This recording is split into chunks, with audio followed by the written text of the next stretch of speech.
Welcome in, ladies and gentlemen, to another edition of the Bengal Tiger podcast. This time, the transfer edition. I'm Billy Embody, Matthew Bruni, Shay Dixon. All are here today. We've got a lot to talk about. It's been kind of a newsy week on the transfer portal front for LSU. There's been some guys leaving. That makes 11 Tigers, not counting Antoine Sampa in the portal. And I probably forgot the other one who wasn't on the team, Philip Webb. But there are also official visitors set to hit campus as well, not only from the high school ranks, but also the transfer front as well. Let's jump right in with the departures, guys. And we're going to lead off with the first one because it's probably the most surprising out of the group, I would say, especially with where this position stands. Yesterday, shortly after LSU did land four-star defensive back Javian Toviano, LSU lost a corner to the portal. Jalen Davis Robinson, a guy out of Waxahachie, Texas in the class of 2022 that I was very high on, certainly had the speed to play at the SEC and had just gotten a lot of praise from Brian Kelly going into this bowl season. But after this season, he decided he's going to go elsewhere and take his talents on to the next school. So initial reaction to that, guys, I was a little surprised he didn't wait until after the bowl game because he could have done it later on in the window as well. Yeah, I mean, that's the whole thing is he could have done it later in the window. And you mentioned the cornerback depth, especially with Radarius gone, Demarius gone, obviously Mekhi Gardner gone, Colby Richardson gone. You go down the list of all the players that will not be on the team next year. And so you're really just there with Seven Banks and LaTerrence Welsh as his competition. And then obviously you have Dalen Austin committed, obviously not signed until February, and then Javian Toviano commits. So, you're going to have additions, which we already knew. But if you're Jalen Davis Robinson, the prospect of being at LSU with such a short depth chart at the moment, and even if they bring in freshmen, even if they bring in some transfers, you're still in a position to where you've proven yourself. I thought he had a really good fall camp, and we heard he had a very good fall camp as well. And then, like you said, Brian Kelly was talking about him just a couple weeks ago. So it is a little perplexing that he doesn't try to take advantage of this one more year, or at least one more year at LSU to see what happens, because the room is just so shallow at this moment. But as we know, that will change in the coming weeks and months. Yeah, look, I'm with Matthew in the sense that they only have two guys back, Seven Banks and LaTerrence Welsh, and Banks has been injured back-to-back seasons with season-ending injuries at Ohio State and LSU. You don't have any not only depth, you don't even have enough for starters right now. So between the portal, between high school signees, I'd said this a year ago, especially when they approached the cornerback room by taking all those grad transfers that Matthew mentioned to start off. It's a multi-year rebuild. As for Davis Robinson, this is a surprise. I talked to someone on Friday morning, and let me quell this too. When you enter the portal and then it goes to compliance, and then it actually shows up in the portal, coaches have told me it's taken between about 1 to 2 days. So Toviano had nothing to do with this. LSU was surprised in the sense that they thought that he actually, like Matthew said, had some real promise. And Billy mentioned his track stuff. There's some people who are kind of wondering if he maybe wants to go somewhere and run track and play football. And I just think the commitment, from what I've heard, just the commitment to being at LSU and in the football program and at that level is so high that it's just not for everybody. And I won't be surprised if he goes else and tries to then do football and track. Look, he was in the 10.5s or even maybe cracked below that in the 100 as a high school guy coming out of Waxahachie. So really talented player. LSU 100% did not force him out. It was he wanted to go play somewhere else. And again, I wouldn't be surprised if track becomes kind of put onto his plate at the next stop. Yeah, I think it's tough when you see somebody who they pushed for heavily at the end of that 2022 cycle, won a really tough recruiting battle with Oregon in the mix as well there. And to see him go elsewhere after 1 year is kind of tough. But, like you said, Shay, it's not for everyone. And that's why the portal works out in some cases. I think he's somebody that's going to end up at another Power Five. I don't think he's somebody that is going to have to drop down a level if he doesn't want to. and he's going to have options. So I always enjoyed Jalen Davis Robinson covering him. Right before he went to LSU, I hadn't seen him since the signing day. I mean, he bulked up in a big way. It looked like he was probably going to be a safety type for LSU with how big he had gotten. So his career ends pretty quickly, but LSU is stocking up on corners. Javian Toviano commits this week, which was huge. They have Jeremiah Hughes committed, and he's set to sign. They also have Dalen Austin, who they're trying to hang on to. They have Desmond Ricks coming in this weekend. We'll talk about another name on the transfer front that LSU is going after heavily now. Let's move on to the offensive line, a position that I think we're seeing the churn of some of the bottom half of that group now realize they've gotten overtaken. They need a fresh start, time to go elsewhere. They've given it their all for LSU. Xavier Hill and Marcus Dumerville, two guys, again, that we were high on coming out of high school. I remember going to see Marcus Dumerville play alongside Marlon Martinez on that offensive line. It was interesting that game. Marcus Dumerville actually got pulled because he had about 3 holding calls in a row. Maybe that was a red flag that we should have taken a little bit of notice to, but he was somebody that had a lot of the measurables you would have liked in a tackle, had a really good performance at the opening finals as well. And overall, his senior tape was pretty good. But Xavier Hill was probably that kind of underrated gem of that class. And it just didn't work out for either one. I'd heard that, Xavier Hill, the first thing he did was he got in trouble when Brian Kelly got hired. And during that bowl game, he didn't play that bowl game, got in trouble with some off the field stuff. And that's not a good first impression. And he kind of was in the doghouse ever since. So both of these guys are moving on as well. Yeah, and Hill was banged up some That's this what I was year. going to say. Early in the year, he was. I would put, for me, of the 11 transfers that have gone in, Jalen Davis Robinson surprised me the most, above Jack Besh. Like, I really thought that he was someone that would stick around and actually play. Hill and Marlon Martinez, in my opinion, who's not in the portal, were LSU's most talented most talented offensive linemen that weren't starting or the sixth man. So, like, when everyone was healthy, they got to a point where they had 5 starters and then Garrett Dellinger. And when they were working Garrett Dellinger in, maybe Bradford comes out. Miles Frazier sort of went start to finish for him. But we didn't even see like Tremont Shorts playing, who they brought in as a transfer with a ton of experience. So, as you noted, Billy, this back half of the O-line room's got some talent and got some experience in it too, with guys like Martinez and Hill. Dumerville, obviously not as experienced as those guys, but Cam Wire started a lot of games. The reality was, if all 5 starters and your 6th man are coming back, and you're bringing in guys like DJ Chester and Zaylon's Hurd and Tyree Adams and Mabenga, you just don't know where you fit in. And for me, the O-line makes perfect sense. It's natural attrition. Those guys can now go elsewhere. They can play.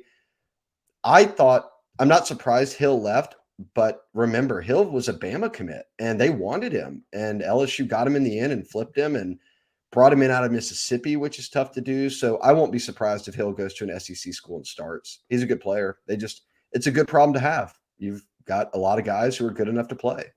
And yeah, we talked about it. It's a young offensive line too, right? You have the 2 freshmen in Jones and Campbell, and Jones can bump inside if you need him to. You mentioned all the freshmen that are coming in that are capable players that could play very early. Dellinger is a sophomore that was a sophomore this year, and he's presumably going to start. And even what Bradford was year 3, I believe. So you have those guys. Miles Frazier was also a second year guy, I believe, and so. Yeah, it's just a young offensive line, and when that's the case, and you're an upperclassman or even a third-year guy, and you don't have prospects of starting in the coming years, I think this makes sense. And so, yeah, that's I think you summed up well, Shay. Another one that entered the portal, and after his late season appearance at running back, some people thought maybe he'd stick around, but look, the writing was on the wall with Derek Davis Jr. entering the portal, a safety that really never panned out from the get-go. And again, I think a red flag there was, I think they tried him at running back right when he got to LSU in that spring under Ed Ogeron. He played a little running back. He ripped off a big run. And I think that was kind of a sign that maybe safety isn't going to work out here. Another one that probably could have even put on weight and potentially played linebacker if he had decided to really go after that hard. But again, kind of one of those evals that did not pan out at all. And so he's looking for a new start to his career as well. Did this surprise either of you, one of y'all? I mean, obviously the 2021 class, I wasn't as involved in that one, but I mean, coming in as a top 100 player. I mean, what did y'all see there? I mean, he was a really good running back in high school. He had run for a lot. And they beat out Penn State, which was a big deal. Yeah, I just think he was a good athlete. I'm a little surprised he didn't stick it out longer, but maybe he knew the writing was on the wall at safety. We don't know the inner workings there. You just look at the room; it's not very deep. So, and Langlois been injured. You just didn't know what the safety room would look like. You would hope that he would have stick around, but clearly he knew something that we don't about where his playing time was going, or where it potentially could go, or where they wanted him to be. I won't be surprised if he goes back to the Northwest, and that's that happens when you recruit kids from Pennsylvania and they're not playing early on in their careers. Yeah, I mean, you mentioned that because the safety room is not too far behind the cornerback room in terms of depth. If with Fuchsia gone and Ward gone now, so and Langlois been banged up. So yeah, and Todd Harris. So yeah, that's salute Todd Harris. Salute Todd Harris. Salute always. But yeah, that's just an interesting thing I was looking at, and I was just like, I didn't obviously cover the recruitment as closely as y'all did, so I was curious. Well, let me ask you all this before we move into these transfer portal targets. They have 11 guys in, 13 if you count Philip Webb and Sampa, who were not even on roster. They went in before the season. Who do y'all think was the most surprising? Or let me phrase this: which stings the most in terms of the roster?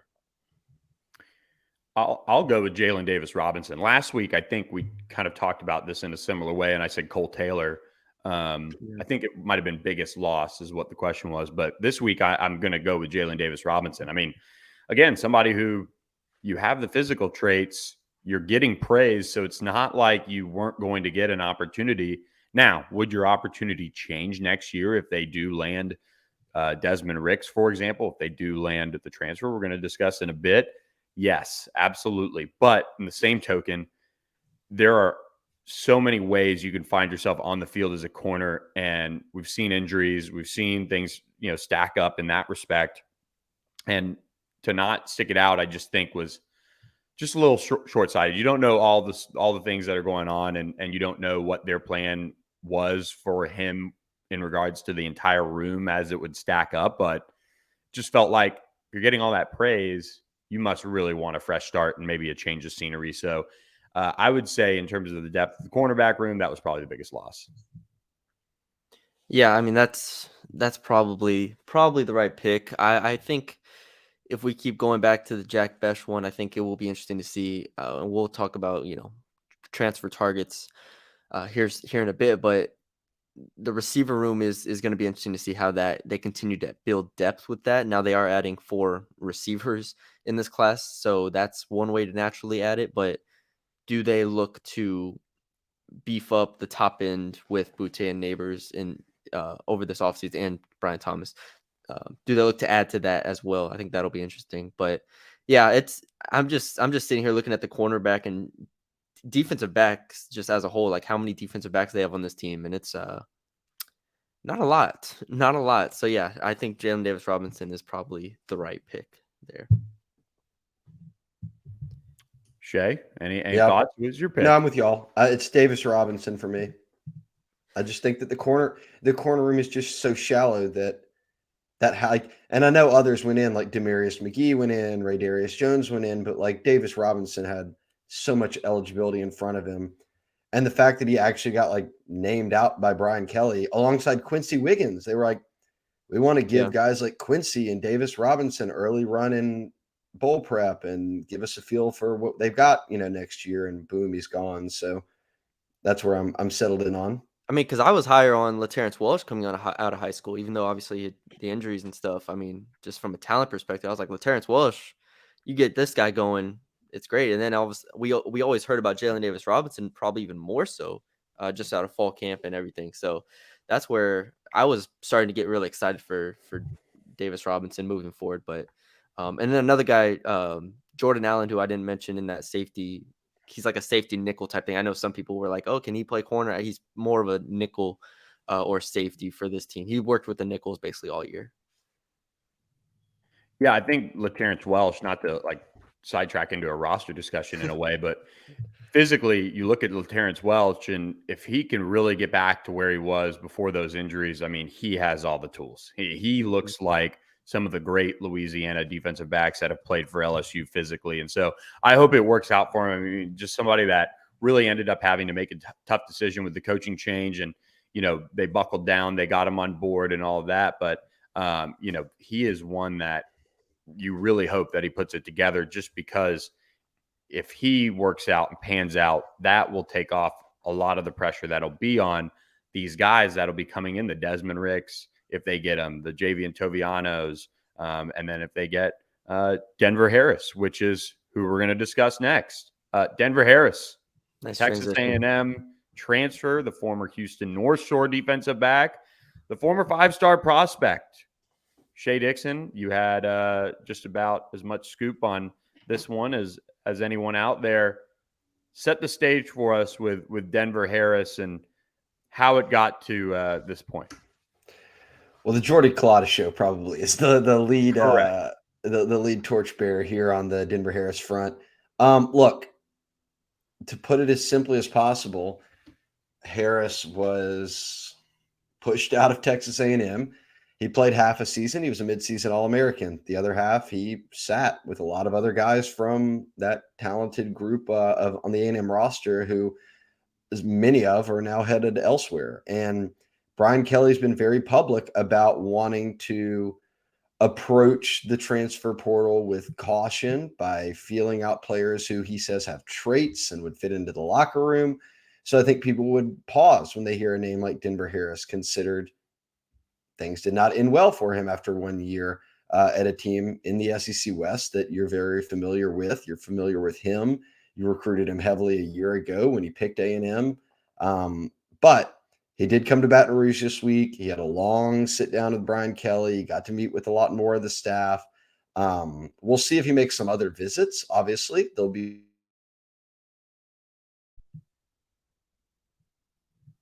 more than just LSU move forward with recruiting him. But I will say that I think that LSU is a team to beat. But as we talk about these transfer portal targets, him, especially him, kind of being one that is a hot topic for LSU fans to talk about, I don't expect any of them. Like, I don't expect LSU to make any moves until signing day is over. You've recruited now for a whole year, this new staff, these high school guys, and that's where your focus is getting it to the finish line with the commitments, with your final targets here, and guys like Desmond Ricks and Isaac Smith and Kamorian Pimpton. Once they get past next Wednesday, Thursday, Friday, then I expect the portal news in terms of guys being added and not just guys leaving to start to heat up. But I do like early on, it seems from everything I've heard that the meetings went well enough for them to move forward with conversations with Denver Harris. I mean, it's such an interesting situation because, like you said, I mean, this is when Brian Kelly got here. It was all 100% buy in or get out, and obviously that's what it still is. But Denver Harris, with the way that things went at A&M and with the question marks that surround him, it really is going to put to the test, what Brian Kelly can do, what Brian Kelly, what his standards are and how he's going to uphold them and how short of a leash Denver Harris could have. It's going to be a really interesting thing if it does work out. Obviously, we're probably more than a week away from a decision or anything like that being made, but it would be a very, very interesting experiment that I'm fascinated to watch if it does end up happening. Because talent wise, number 3 corner in the class from the consensus, number 2 from On3, it would be a massive, massive get at a position of need if it does happen. Yeah, I agree. And look, I think I interviewed Denver Harris the first time when he was a sophomore in high school, and obviously always uber talented, was kind of hard to get as a recruit. You had to go and see him, but also just was kind of a little bit, I would just say, immature in high school. He had some hiccups. He got suspended during his senior season at one point. Always kind of heard of like little tiffs with the coaching staff as far as why he wasn't playing in certain games. One of the games I went and saw him, he didn't end up playing for, a coaching staff decision. So there are things that you go back to high school, and then at Texas A&M when he was on his own, really reared their ugly head, and that culture down there, just needs an overhaul. I think everybody knows that, and so it's not a good environment conducive to somebody growing necessarily. But if Brian Kelly sits down with them and this coaching staff sits down with them and feels like it's for the best that they take him and they push for him, then I mean, I'm for second chances. I think when you bring in somebody like Denver Harris, who's had some hiccups, you got to know potentially what you're getting yourself into and how it could impact your locker room. And, with Brian Kelly's culture that he's trying to build, you better be ready to, swing the sword really, really quick. If there is a mishap, even if it happens, quite honestly, in the spring, if he got here that quickly. So I think that's my thing about it is I'm not going to sit here and try to tell Brian Kelly how to run the program, but with somebody who has at least red flags dating back to high school, you have to be really firm in your approach in terms of how you deal with anything that might pop up. But hopefully he gets his head on straight and is ready to go and embraces the second chance opportunity. And I think to play for a place that he really would have really enjoyed to play for right out of high school. I think he had a ton of interest in LSU, had some ties to the program, obviously with TAC, but ends up at Texas A&M. And I think that season that LSU had and the coaching change really impacted him not going to LSU. I think there was a dark horse chance that he could have ended up at LSU during that. And so maybe it's like Harold Perkins, but obviously Harold didn't go to Texas A&M. He committed there and then ends up where he ultimately wanted to be. Yeah, I mean, it's just it has been dating, like this is now North Shore and A&M, like it's multiple types of things. So now the question becomes is Brian Kelly in year 2, has he already built a culture and foundation that is strong enough to withstand and ultimately change? Because that's what you're trying to do here, right? You're not just trying to withstand this, you're trying to change him to a degree. Has this culture been built already fast enough to do that? And that would be very impressive if that is the case. To Matthew's point, and this is revisionist history, so obviously I have no way to prove this, I do not think they would have taken Denver Harris a year ago. Yeah, it makes sense. Not like, well, they would have because he was a high school senior at the time, but like someone in that situation coming off a team being kicked off the team, I don't think they would have taken him. Yeah, because I think they maybe feel the foundation's locker not room there. is in a more stable place. Yeah. Yeah, I mean, I think I don't know. Like you said, it's revisionist history. We're trying to guess something that didn't ultimately happen. My point with where that was going, at least before O was fired and before the season really tanked and all of those things, they were in a good spot to get him. I think late it didn't necessarily. They weren't in a position to land him in any way down the stretch, and I think that's why you never really heard too much buzz about him with LSU either during that time. So I think there were certain recruitments that Brian Kelly said, let's go. Let's keep on keeping on here. I know, you guys either on the staff or this or that have been recruiting him. Let's try to, keep chipping away. And Harold Perkins was one, Jacoby Matthews, Javonte Citizen. Those were some of the guys that they kind of kept pushing for on that front. And I would say Denver Harris wasn't one of them. I don't necessarily mean they wouldn't have taken Denver. I just meant like if there was another player out there last year that had been kicked off their team and missed half a season, I don't think they would have taken him in year 1. Oh, got it. Yes, I agree. And I think there's two ways to kind of like talk about it, right? Like, and Matthew said, the culture, can it withstand it?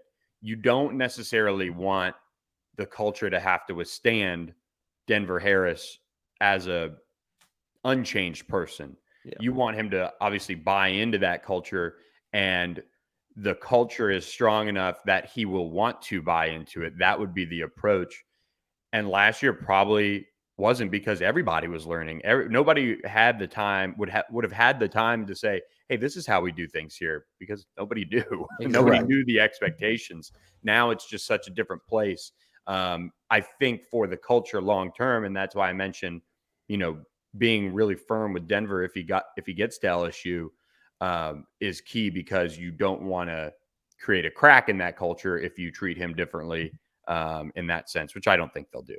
Yeah, probably best case scenario that he didn't come here year one, and year two is obviously would be a lot better of a situation to step into for him. All right, Should we bring it back to the boot? The best Louisiana player in the portal left Alabama after a year, Aaron Anderson. Thoughts? Yeah, I think this goes back to, I think, Shay, you and I talked about it in a way last week when we discussed Xavion Thomas and Matty B. This is one of those players that this is why you're patient. This is why last year was kind of different, right? There was no window. They had guys that entered the portal from other schools, and you could tell right away they had interest in coming back home, helping change this culture, helping take over with Brian Kelly. This year it's different because there's this window, and you can impact your roster by who you take if you jump one way right away. And I think with where the roster is, you don't want someone that's necessarily saying, hey, I'm in the portal now, I'm a Louisiana native, you got to take me. I transferred to go to LSU. I entered the portal to go to LSU, which I think to an extent, that's kind of where Xavion is. And in the same token, Aaron Anderson is somebody who waited a little bit longer, probably talking things through with the staff at Alabama, enters the portal. LSU's in a spot where now they can say, you know what? All right, we've seen what the portal's given over the first, we're on day 11 now of the portal, I believe. They know what's probably going to come in or go out. And they can say, you know what?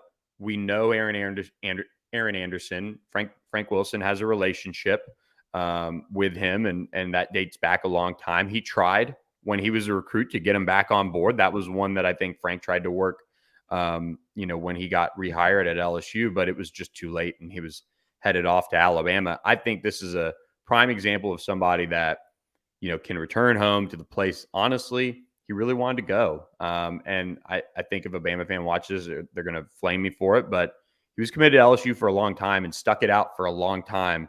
And once Ed Ogeron got fired, he said, you know what, I'm out. And I just feel like the stars didn't align for LSU to recover from that. And he gets the chance now where he's got that opportunity to play for probably where he really wanted to play. I think, too, Aaron Anderson can compete right away in the receiver room, which is key. I mean, yes, he can compete in the return game with the guys, whomever else they have back there. They want to kind of look at as a punt returner. But you need to have that punt returner also, if you're taking them as a transfer, also really bring you value at an actual position. And I think in the receiver room, as a slot guy, he could play. So I like this fit. I would be surprised if it was not LSU. Yeah, and I think to Billy's point, kind of to your point too, is they're allowed this year a lot more. They're allowed to be patient. They can be more selective. They don't have to jump at the first thing that comes in the portal. And I think this would be a massive pickup. I mean, 5'9", and obviously you watch his tape from high school. It's jumps off the screen as far as a return man, as far as the speed with the ball in his hands. There's a reason he was, basically a top 50 player in the country in that class. And so those are the type of players I think we're starting to see a little bit of a shift to where to going into this year where it's all right, we're taking from the high major transfer portal, pond more so. So you're not going to see the Colby Fields type of additions to backfill type of depth. Now maybe you do say that defensive back maybe late, but even then I would be kind of surprised if they filled out of desperation. You're kind of filling more out of this guy was a top 50 player, only spent 1 year at his location, so he still has multiple years of eligibility. You take him just like Denver Harris. It's kind of the same situation there. That is ideally what LSU will use the portal for, I think, is to to get these types of players at. I don't think it's a position of need, but I mean, punt returner is definitely a position of need. But receiver, you can kind of work him in there, but he is definitely good enough to contribute immediately. Yeah, I think with Aaron Anderson, there's going to be some good takes out there on the board. First of all, from when he left for Alabama, and that's I kind of enjoy some of those that fire some of those back up. We won't bump them, but I'm sure there are some good ones out there. And I think Matt, you made a great point. I mean, he was just electric in high school, and I saw him at the Under Armour camp in the spring before his senior year, before he signed. And he was terrific. I mean, he's really, really explosive. Really one of those players that, yeah, he's 5'9" but I mean, he's just in today's day and age of college football, you got to have a gadget guy. And I think he's your gadget guy. And he can, create some different mismatches. You maybe get him the ball. If the LSU plays with a little bit more tempo this year, maybe he's out on the field and, they're going 5 wide and he just comes in the backfield real quick and you give him a handoff, try to hit him with a quick pop. And so he just brings a lot to the table, and I think he's one of those players that he's just special when he's healthy. So I think this is a no-brainer for LSU to take him, and you upgrade your return game as well.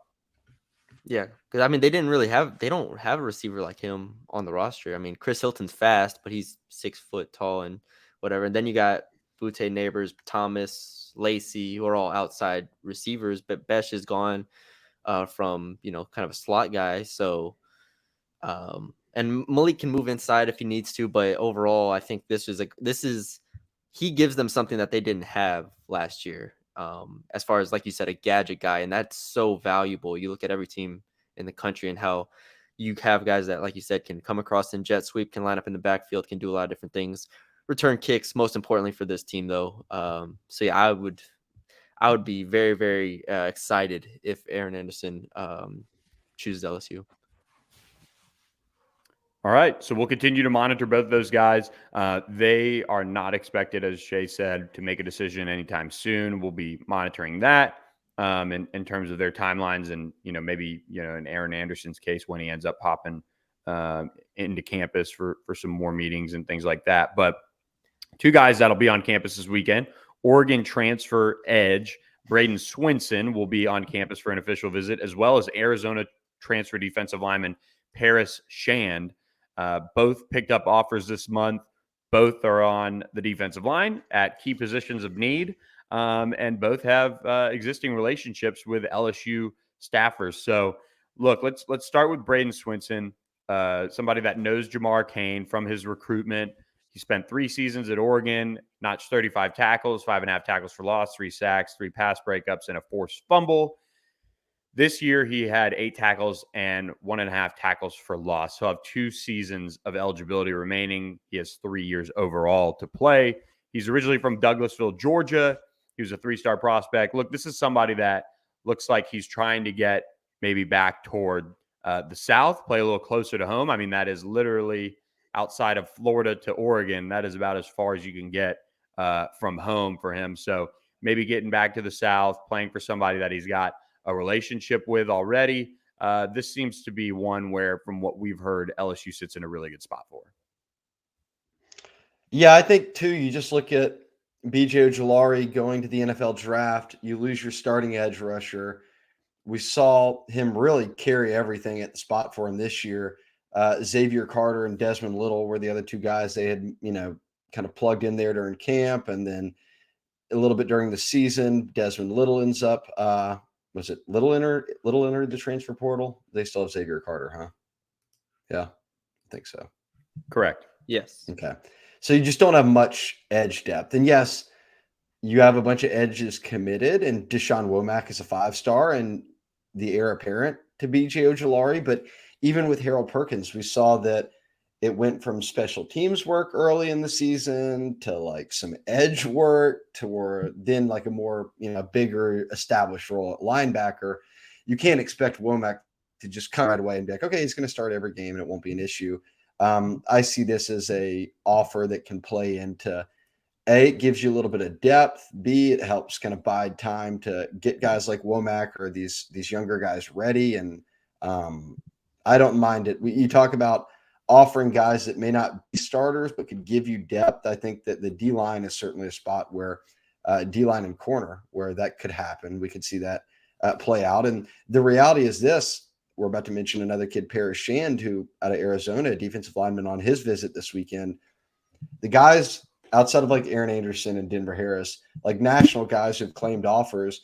Braden Fisk, the Western Michigan guy, we've heard nothing about, and he's been in the portal for like almost a month now. He went in before the portal even opened because he's a grad student. Swinson, they offered. He's in town this weekend. That's who we're talking about right now. Josiah Stewart, the Coastal Carolina D lineman, who is uber productive, has already cut LSU, and he's down to 2 teams. Keon Bars, a D lineman out of Arizona as well, just committed to Southern Cal. Kyle Morlock, the tight end that they offered, is committed to Florida State. So dominoes have dropped with pretty much every kid they've offered, minus the 2 kids they have on campus this weekend. So you kind of have to play the waiting game here as more names enter the portal, potentially after bowl games and stuff like that. But I'm interested to see where things go with guys like Swinson, and we can talk about Paris Shand, an Arizona defensive lineman that they offered as well, who's going to be on campus with him. It'll be interesting to see because beyond those guys, they don't really have many other offers out there right now. Go ahead, Billy. So LSU plays Purdue in the Citrus Bowl, right? Mm-hmm. So I got Ryan Kerrigan Whatever here. is left of Purdue's team. Yeah, whatever is left of Purdue. I thought the Ryan Kerrigan jersey was just a subtle D-line joke you were bringing onto us. Ryan Kerrigan might be suiting up, as is Drew Brees. Might be actually playing, coming off the bench for Purdue in this one. And then I believe Paris Shand is actually from Canada. So here we are. The Canadian jersey of Drew Doughty. So the Doughty national jersey. Subtle, yet big references, I guess, to Billy does relevant his job. topics. Yeah. So Paris Are Shand, those both signed too, Billy? Are we rocking multiple signed jerseys? They are. Yeah. They are. Billy does not play around. I worked for years for the Redskins in ops, and actually went to a Kenny Chesney concert with Kerrigan. That was a good time. And then Doughty, one of my dad's buddies, was the director of scouting with the Kings, so he picked up that jersey one of the years that they won the cup. So anyway, back to Paris Shand, Toronto native. He's coming in this weekend for that official visit. Originally from the Loomis School in Connecticut. Just played his sophomore season with the Wildcats. He had 9 games with 7 starts. This year was a career high: 39 tackles, 4.5 tackles for loss, 4 sacks, forced 2 fumbles, and recovered 1. 2 years of eligibility remaining for him. I think as you kind of dive into looking at him, I'm a little bit higher on him than I think maybe the board might be. If you could stretch out his production across 12 games, and that was a bad Arizona team, I believe. So maybe with a fresh start and, again, kind of playing with a familiar face, I think Brian Polian has a connection to him. He seems to recruit the Loomis School up there a good bit. Maybe he gets a bigger opportunity and is kind of a depth guy behind Mason Smith and Mekhi Wingo. And who knows, maybe Jaquelin Roy comes back. I don't think he does, but they're going to Guillory. You got Jacoby and Guillory will be there as well, and Quincy Wiggins could pop inside. But Paris Shand, if he can give you 20 solid snaps a game, that's pretty good. Well, yeah, they need it after this past year where I think it was Leah Van from the Advocate did the research and said that what was it, Jaquelin Roy and Mekhi Wingo were like 2 of the most played defensive players in the country this past year. They just didn't have any depth, and the question is also, how good do these players need to be in order to be played? Because there were options on the defensive line. It's not like there were 0. Now, obviously, they weren't high level options, whether you go to like Tyge Hill or Bryce Langston or whatnot, but there were people they could have put in, and they just they were like, no, we're just going to play these 2 the entire game. So I'm interested because you get whether it's Swinson and Shand as 2 transfers from high major programs. How good are they, and how good do they need to be in order to break into the rotation? And how much does Jamar Cain look at this offseason and be like, we have to build a rotation. We can't have these 2 guys playing the entire season, or else it'll look like it did this year, where you get to A&M at the second to last game of the year or the last game of the year and say, "Oh, we just don't have it. Like, we just don't have it anymore." And that's why it's so important that this defense line not only adds depth but adds quality depth, because I think they've made it pretty clear, if you're not good, they're not going to play you. They will just play the two guys that they need. Yeah, you're right. And look, I mean, we'll see how it goes with these two official visitors this weekend. Shay and I covered on the recruiting podcast the official visitors on the high school front. Be sure to tune in to the Bengal Tiger all weekend. Tons of tidbits to come. $1 gets you a full year of the Bengal Tigers, so you'll get covered pretty much all the way through the early signing period next year, and you'll get that hat. Fun fact, we had over 50 hat orders just yesterday for the Founders Club hat. So pretty impressive run. People are taking them off our shelves. They will not last forever. And so get your subscription today. Help us hit that 4K mark on subscribers. Also, mash that subscriber button on our YouTube channel as well. Big news. We did secure our first podcast sponsor. So stay tuned for more information on that. Lots to come with that new partnership that we're excited about. If you're interested, reach out. It's not as bad for the old pocketbook as you might think. So think about that as an option too if you want to sponsor a podcast episode. Maddie B. Last thing, for those who don't know and haven't ordered your hats yet, Billy actually has had all 2,000 hats in his house and was just begging people to take them. So please order them so Billy can get into his new house. I sweat so much, I probably could go through all the 2,000 of them myself, though. All the shelves do it. And then secondly was, so I guess we're doing this Portal podcast on Christmas Eve. Is that? No, or just 23rd? I think, in the words of friends, we might have to pivot a little bit on that timing. So we will have kind of a interesting podcast schedule next week. I think we're going to be definitely all recruiting for the most part. I think Shay and I discussed doing a special Monday edition of the podcast to preview early signing period. Maybe it's all three of us. I don't know. Maybe we get other people involved. And then the early signing period starts December 21st. That Wednesday runs through that Friday. The run for these coaches is almost over. They get a little bit of a break and then get back to getting ready to play Purdue in that Citrus Bowl on January 2nd. I will add before we wrap up to the Paris Shand kid that we were talking about out of Arizona. Last weekend, he was at Rutgers. He's just leaving Oxford. Hashtag transfer to the SIP. And so he's making a wave of visits here. So it'll be interesting to see how he thinks LSU stacks up compared to kind of the other trips he's made.